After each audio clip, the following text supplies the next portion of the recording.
Ambassador Lee Min-ho's hands were sweating as he walked through the massive space station. The metal floors under his feet were cold, and the alien symbols on the walls made no sense to him. He had been Earth's top diplomat for 15 years, but nothing had prepared him for this moment. The Galactic Council had summoned humanity, and that was never good news. The corridor stretched ahead of him like a tunnel with no end. Strange lights pulsed along the walls in patterns that hurt his eyes if he looked too long.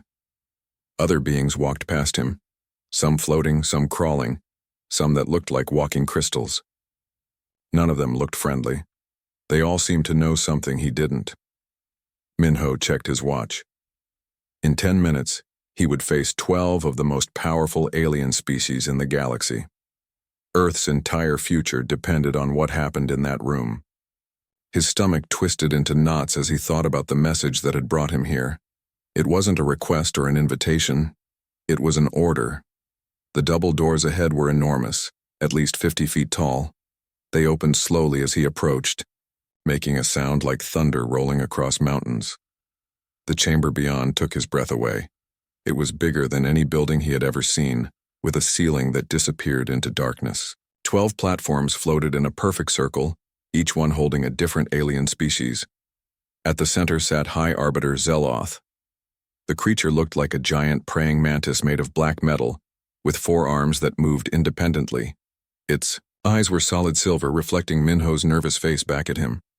When it spoke, the words came through a translator that made everything sound cold and mechanical. "Human representative," Zeloth's voice echoed through the chamber. "Your species has been busy." Min-ho straightened his shoulders and tried to look confident. "Arbiter, Earth is honored to appear before the Council." His voice sounded small. In the huge space, a sound like breaking glass filled the air. It came from the Veltar representative, a being that looked like a walking diamond the size of a car. "Honored?" it chimed. "Your kind has violated our territorial agreements. You have established colonies in 3 star systems that belong to us." Min-ho felt his heart racing. This was worse than he had feared. "With respect, our surveys showed those worlds were uninhabited. We detected no prior claims or markings of any kind." Another alien laughed. Or at least Min-ho thought it was laughing. The sound was like metal scraping against stone. This one looked like a floating jellyfish made of light, its tentacles writhing in patterns that made Min-ho dizzy. "Your primitive sensors cannot detect our quantum markers," the light being said. "We claim those worlds before your ancestors learned to make fire. You are children playing with toys you do not understand." Zeloth raised one of its 4 hands, and the chamber fell silent. "The matter is simple, human. Earth will abandon these illegal colonies immediately. Your species will also submit to protective oversight by the Council. We cannot allow such a young and reckless race to continue expanding without guidance." Min-ho's blood ran cold. Protective oversight was just a nice way of saying slavery. Earth would become a pet species allowed to exist only at the Council's pleasure. "Arbiter, surely we can reach some other agreement. Earth has much to offer the galactic community." The chamber erupted in sounds that might have been laughter from a dozen different species. Some clicked, some buzzed, some made noises like breaking glass. The message was clear. They thought humanity was a joke. Zeloth's silver eyes fixed on Min-ho like spotlights.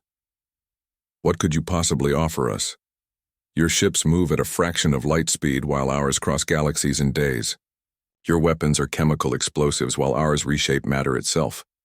Your entire civilization is barely 10,000 years old. Some of us here ruled star empires when your world was still cooling from its formation." Holographic displays materialized around the chamber, showing the Council's combined fleets. Thousands of ships filled the starry void, each one larger and more advanced than anything Earth had ever built. The smallest Council vessel could probably destroy Earth's entire space fleet without taking damage. Min-ho stared at the displays and felt hope draining from his body. Earth's proud fleet of fusion-powered ships looked like toys compared to these monsters. Some of the alien vessels were the size of small moons, bristling with weapons that defied human understanding. "However," Zeloth continued, "we are not without mercy. We will give Earth 72 hours to consider our terms. Use this time wisely.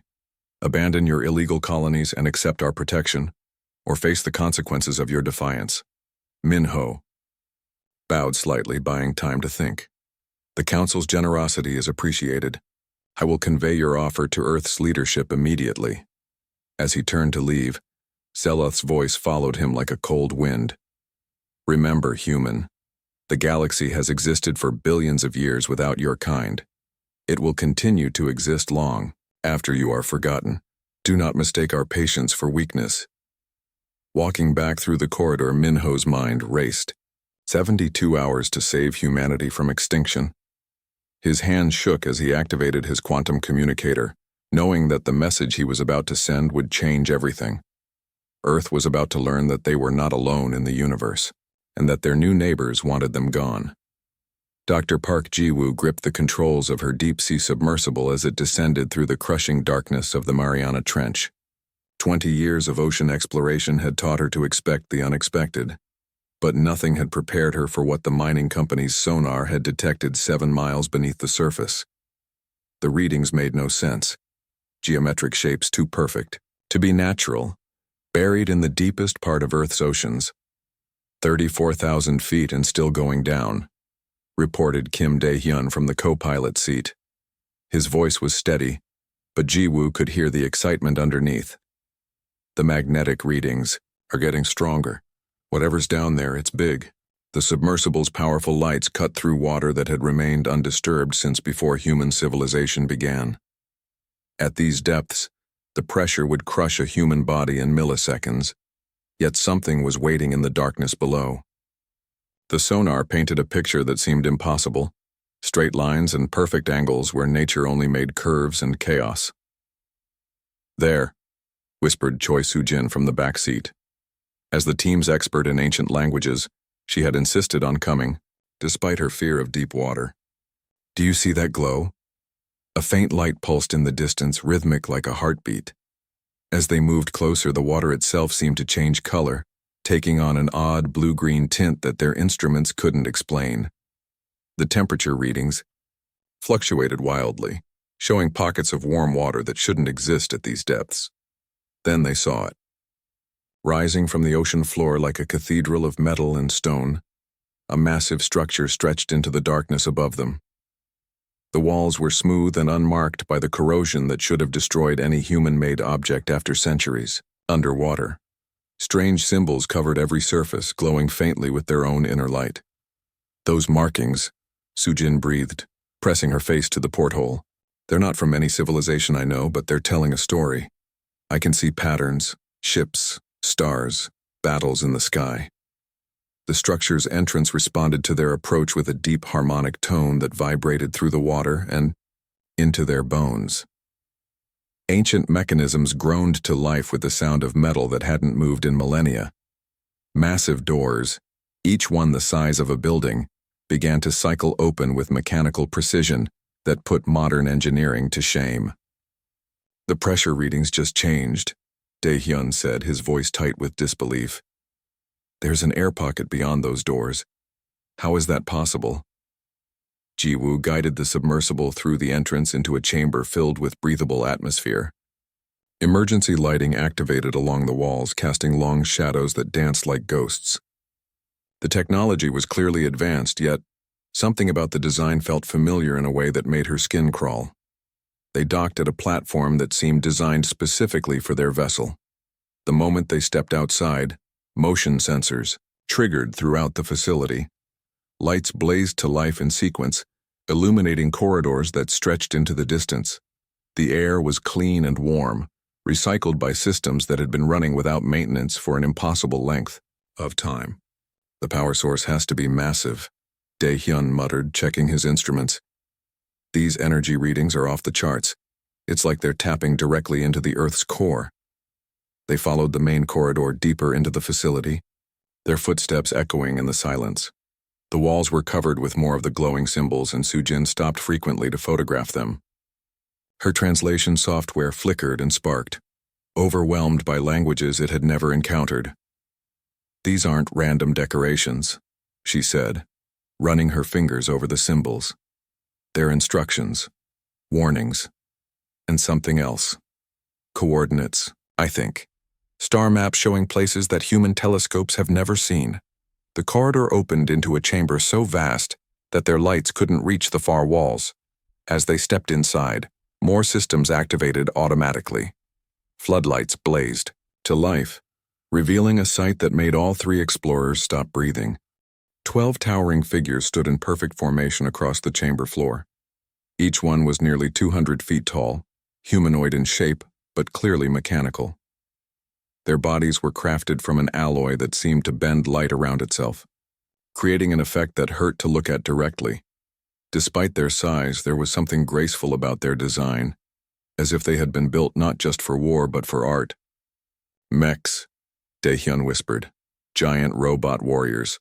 But the technology, it's beyond anything we've ever seen. Ji-woo approached the nearest figure, drawn by something she couldn't explain. Near its feet, she found a smaller chamber with what looked like a pilot's seat surrounded by strange machinery. The controls were sized for human hands, the seat shaped for a human body. "This doesn't make sense," she said, her voice shaking. "These machines are ancient, but they're built for human pilots. How is that possible?" Soo-jin had found a control panel covered in the glowing symbols. As she touched it, the entire chamber hummed to life. New lights activated, and holographic displays materialized in the air around them. The images showed star charts, tactical data, and something that made her blood run cold. "Ji-woo," she called out, her voice barely a whisper. "You need to see this." The hologram showed Earth as it had been 50,000 years ago. A different world orbited by massive space stations and protected by fleets of ships that dwarfed anything humanity had ever built. In the center of it all were the 12 mechanical guardians, standing ready to defend a civilization that history had forgotten. At the bottom of the display, text appeared in perfect Korean. "The guardians await the return of Terra's children." Above them, something stirred in the darkness as ancient systems began their awakening sequence. Dr. Park Ji-woo's world exploded into light and sensation as she touched the neural interface inside the giant mech. Her consciousness expanded beyond anything she had ever imagined, connecting with an artificial mind that had been waiting in the darkness for 50,000 years. The experience was overwhelming, like trying to drink from a waterfall while standing in an ocean of memories. Information flooded her brain in waves that made her gasp and clutch the pilot's seat. Star charts spanning the entire galaxy. Technical specifications for weapons that could crack planets. Battle plans involving fleets of millions of ships. And underneath it all, a truth so shocking that her human mind almost rejected it completely. Humanity had done this before.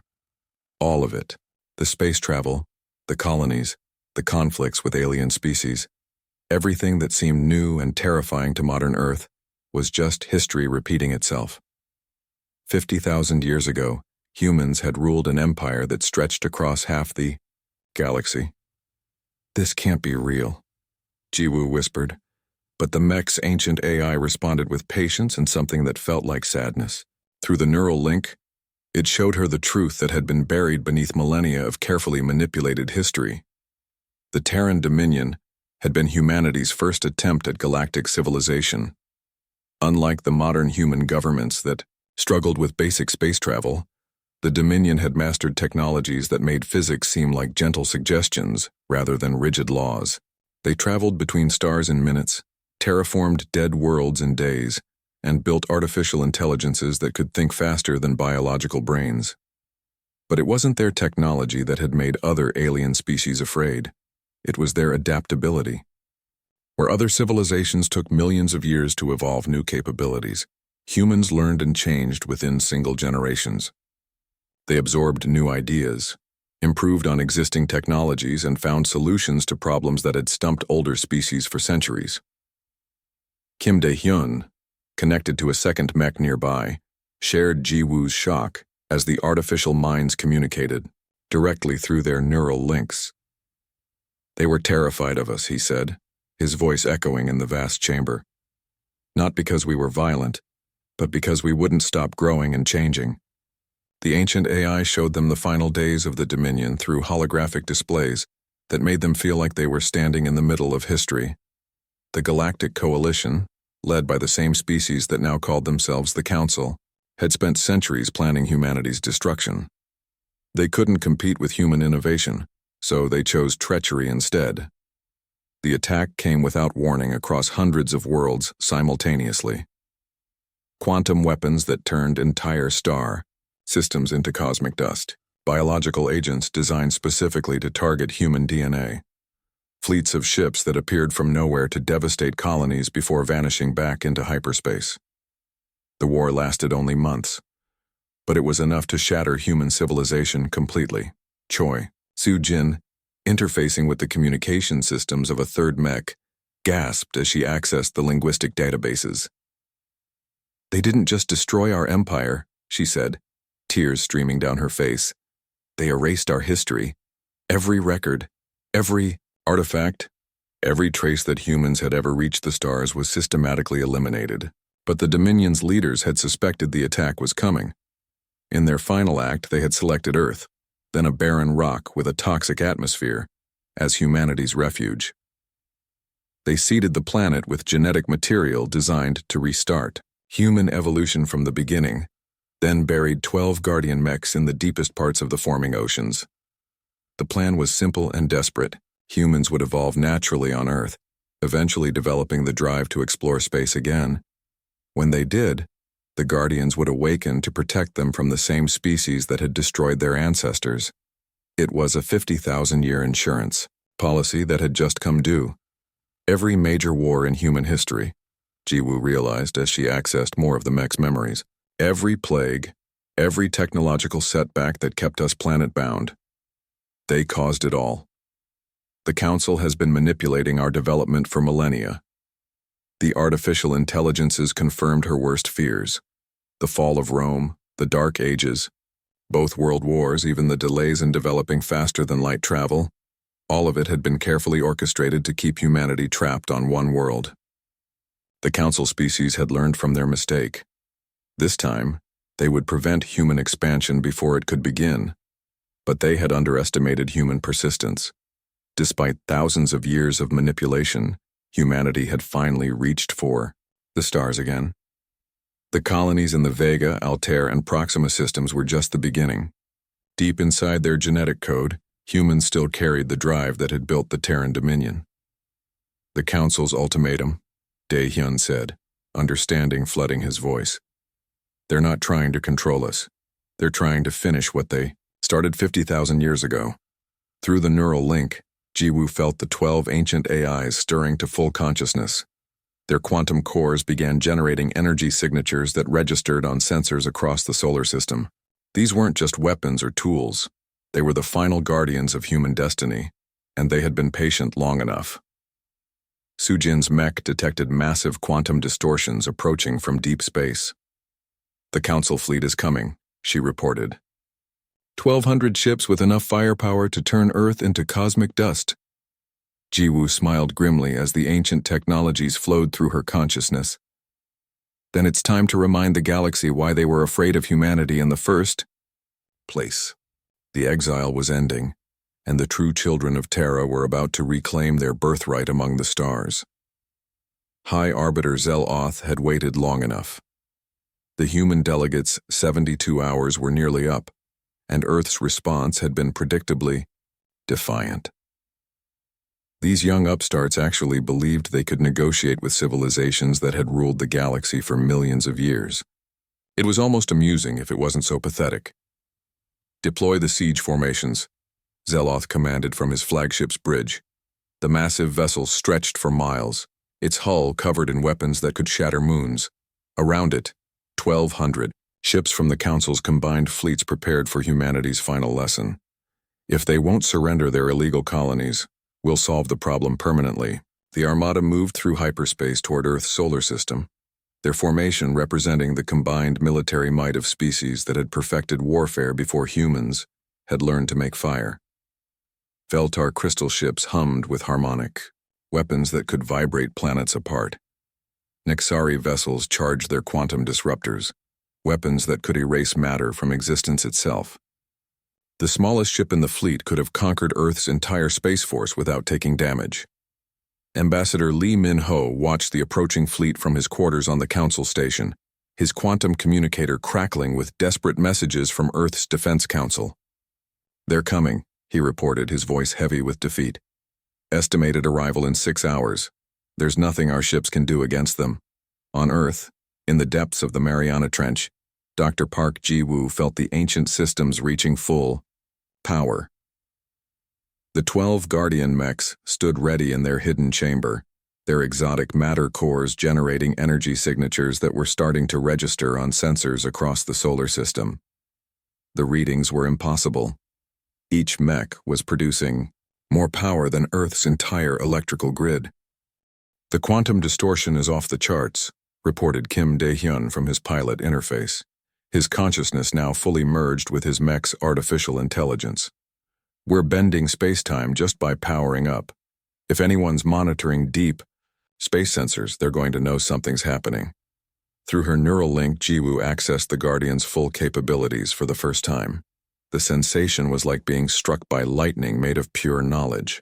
Instantaneous travel through folded space, matter manipulation at the subatomic level, and weapon systems that could destabilize the fabric of reality itself. The Terran Dominion hadn't just been advanced. They had transcended the normal limitations of physics. "The Council fleet thinks they're coming to destroy a primitive species," she said, her voice carrying new authority as ancient command protocols activated in her mind. "They have no idea what they're about to face." Choi Soo-jin, connected to the communication systems, monitored radio frequencies across Earth as panic began to spread. Military satellites were detecting the massive quantum signatures building in the ocean depths. World leaders were demanding answers that nobody could give. Humanity was about to learn that their planet had been hiding secrets that could reshape the galaxy. "Pilots, prepare for quantum translation," Ji-woo commanded, using terminology that she somehow understood despite never having heard it before. "We're going to meet our uninvited guests." The chamber filled with light that shouldn't have been possible, colors that had no names and shadows that bent in directions that didn't exist. Reality twisted around the 12 Guardians as their quantum cores reached critical activation. The ancient technology didn't just move through space, it convinced space to move around it instead. The translation process felt like being turned inside out while falling through a kaleidoscope. One moment the mechs stood in their underwater chamber. The next they materialized in the vacuum of space near Jupiter's orbit, arriving just as the Council fleet emerged from hyperspace. The alien armada dropped out of faster-than-light travel, expecting to find Earth's pathetic defenses waiting for them. Instead, they found 12 figures from their oldest nightmares, floating in perfect formation, their presence alone causing cascade failures throughout the fleet's systems.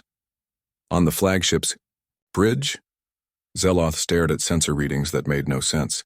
The quantum signatures were impossible. Power levels that exceeded entire star systems, spatial distortions that shouldn't exist outside of black holes, and energy patterns that matched his species' most ancient fears. "This cannot be," he whispered, his forearms trembling as he recognized the readings. "The Terran Dominion was destroyed, we made certain of it." Kim Dae-hyun opened his mech's external speakers, his voice carrying across space with impossible clarity. "Council fleet, you are in violation of Terran space. Withdraw immediately or face the consequences of your ancestors' crimes." Across the alien armada, weapon systems failed as the mech's quantum fields interfered with their targeting computers. Ships that had conquered thousands of worlds found themselves helpless, their crews paralyzed by technologies they couldn't understand or counter. "Impossible," Zeloth transmitted on emergency frequencies. "Your entire species is barely 10,000 years old. You cannot possess such power." Ji-woo's mech drifted closer to the flagship, its massive form dwarfing even the Council's largest vessels. "We are older than you remember and younger than you fear," she replied. 50,000 years ago, your alliance destroyed our first empire. Today you face our return." The Council fleet hung motionless in space, their weapons useless against opponents who could reshape reality itself. After millennia of believing they had eliminated the human threat, They now faced the awful truth. Humanity had not only survived, but returned with power beyond their wildest nightmares. The galaxy was about to change forever. The silence in space was deafening. 1,200 of the galaxy's most advanced warships floated helplessly before 12 ancient guardians that had emerged from humanity's forgotten past. The Council fleet's weapons were dead, their shields flickering uselessly against quantum fields that bent the laws of physics like children's toys. Dr. Park Ji-woo felt the power flowing through her consciousness like liquid starlight. The neural interface had changed her completely. She was still human, but now she carried the memories and authority of an empire that had once ruled half the galaxy. Through her Mechs sensors, she could feel the terror radiating from the alien crews trapped in their disabled ships. High Arbiter Zeloth's voice crackled across emergency frequencies, his usual arrogance replaced by something that sounded almost like desperation. This is impossible. The quantum signatures, and they match our species' oldest records. Records we thought were myths. Your myths were our history, Ji-woo replied, her voice carrying across space with impossible clarity. 50,000 years ago, you feared humanity not because we were violent, but because we grew faster than you could control. That fear led you to commit genocide against an entire galactic civilization. Kim Dae-hyun piloted his guardian closer to a cluster of Veltar crystal ships, their crystalline hulls resonating with harmonic frequencies that betrayed their crew's panic. You didn't just destroy our empire, he added. You spent 50 millennia manipulating our development, keeping us trapped on one world while you rebuilt your own civilizations. The Veltar Primarch, eldest member of the Council, transmitted on frequencies that hadn't been used since the Dominion Wars. Its crystalline form pulsed with colors that translated as deep regret. The inheritors have returned, the ones who transcended the limitations that bind the rest of us. We remember now. Through her Mech's quantum sensors, Choi Soo-jin monitored communications across the Council fleet. Fear was spreading like wildfire through ships that had never known defeat. Some crews were praying to gods they thought had abandoned them. Others were trying to calculate impossible escape routes from opponents who could bend space itself. We could destroy you all, Ji-woo said, her words carrying the weight of absolute truth. Our weapons could unravel the quantum foam that holds your ships together. We could turn your entire fleet into cosmic dust with a thought. To demonstrate their power, the 12 Guardians began reshaping reality around them. Asteroids became habitable worlds in seconds, their surfaces flowering with oceans and continents. Dead moons sprouted atmospheres thick enough to breathe. Space itself seemed to sing as matter and energy danced to humanity's will. The display was impossible by every law of physics the Council understood. These weren't just advanced weapons. They were technologies that treated the universe like clay to be molded by skilled hands. The aliens watching realized they were seeing the power that had once made humanity the galaxy's dominant species. But destruction is not why we returned, Ji-woo continued. During our exile, we learned something our ancestors never understood. True strength isn't about conquering others. It's about lifting them up alongside you. Ambassador Lee Min-ho, watching from his quarters on the Council station, felt tears streaming down his face as he witnessed humanity's impossible return to galactic prominence. The species that had dismissed Earth as primitive and young were now faced with the truth. Humans had been exploring the stars since before their civilizations existed. Zeloth's forearms trembled as he processed what he was seeing. What? What do you want from us? The same thing we offered your ancestors 50,000 years ago, Kim Dae-hyun replied. Partnership. Not domination, not subjugation. Cooperation between equals. The galaxy is vast enough for all of us to thrive. The Nexari Collective's floating representatives pulsed with bioluminescent patterns that translated as confusion and hope. You offer alliance to those who destroyed your first empire? Our first empire fell because it forgot that diversity makes civilizations stronger, Choi Soo-jin explained. We won't make that mistake again, but we also won't allow ourselves to be manipulated or controlled ever again. One by one, the Council species began powering down their weapons and raising what passed for white flags among their various cultures. The Veltar sang surrender harmonies that hadn't been heard in millennia. The gas beings of the Nexari collective dimmed their aggressive displays. Even the machine intelligences of the synthetic consortium transmitted codes of peaceful intent. Zeloth finally spoke what everyone already knew. The Council acknowledges humanity's rightful place in galactic civilization. We propose new accords, the Terran Agreements, recognizing Earth's sovereignty and humanity's role as equal partners in galactic governance. Jiwoo smiled within her neural interface as the ancient AI's satisfaction flowed through her consciousness. Accepted, but with conditions. The manipulation ends now. All of it. Humanity will take its place not as subjects to be guided, but as partners in shaping the galaxy's future. As the Council fleet began transmitting formal surrender codes, something remarkable happened. For the first time in 50,000 years, humanity's true voice spoke to the galaxy with the authority it had always deserved. The exile was over, the deception ended, and the children of Terra had finally come home. The galaxy would never be the same. After millennia of stagnation under the Council's careful control, humanity's return promised an age of innovation and discovery that would transform every corner of known space.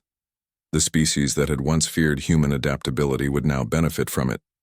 Earth's ancient guardians had awakened, and with them, humanity's destiny among the stars.